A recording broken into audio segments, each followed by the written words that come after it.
dahlia. Oh bunga kesayangan, kau bunga dahlia.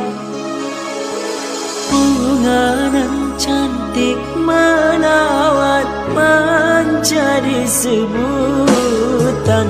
Sungguh indah di taman kerinduan.